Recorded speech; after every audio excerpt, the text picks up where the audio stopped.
ನಾನು ಹವಾದ್ರಿ ಗಾಳಿ ತುಂಬಿನಿ ಹೌದ್ರಿ ಹಂಗ ತುಂಬ್ಕೊಂತ ಹೋದ್ರೆ ಏನಾಕೈತಿ ಹೇಳ್ರಿ ಟಬ್ ಅಂತಿದೆ ಇದ್ರೊಳಗೆ ಏನೈತಿ ಹೇಳ್ರಿ ದೊಡ್ಡದಾಗ್ತದೆ ಗಾಳಿ ಇದ್ರೊಳಗೆ ಏನೈತಿ ಹೇಳ್ರಿ ಗಾಳಿನೂ ಐತಿ ನೀರ್ನೂ ಐತಿ ಮ್ಯಾಗ ಗಾಳಿ ಕೆಳಗ ನೀರೈತಿ ಯಾಕಂದ್ರ ಗಾಳಿಯ ಹಗರ್ತಿರುತ್ತೆ ಮ್ಯಾಗ ಹೋಗಿ ನೀರು ವಜ್ಜಿಗಿರುತ್ತೆ ಅದಕ್ಕೆ ಕೆಳಗೆ ಬಂದೈತಿ ಹೌದಾ ಈಗ ಇದನ್ನ ಎರಡು ನಾವು ಕ್ಯಾಂಡಲ್ ಹಿಡಿದು ಯಾವ್ದು ಹೊಡಿತೈತಿ ಯಾವ್ದು ಹೊಡಿತಿಲ್ಲ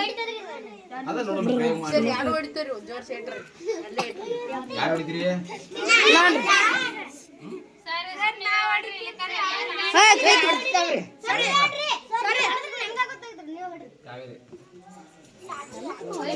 ಫ್ಯಾನ್ ತಗೊಂಡ್ಬಿಡ್ರಿ ಹಂಗ ಫ್ಯಾನ್ ತಗೊಂಡ್ಬಿಡ್ರಿ ಹಂಗ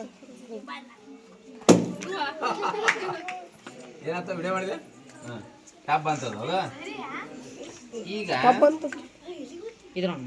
ಯಾಕೆ ಹೇಳ್ರಿ ಅದ್ರಾಗ ಗಾಳಿ ಇತ್ತು ಲಗುನ ಖುಷಿ ಆಯ್ತು ಲಗುನ ಹೊಡೆದು ಬಿಡ್ತು ಈಗ ನಾವ್ ಏನ್ ಮಾಡ್ಬೇಕಪ್ಪ ಅಂತಂದ್ರ ಈಗ ಹೊಳ್ಳಿ ಇದನ್ನ ಹಿಡಿದು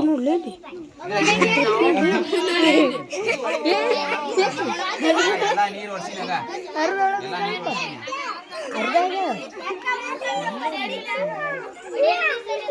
ಮುಖ ತಕೊಂತಿಲ್ಲ ಏ ಈ ಸದ್ದ ಯಾರಿಗೆ ಮುಖ ತಗೊಳ್ಬೇಕು ತಗೋರಿ ಬಡ ಬಡ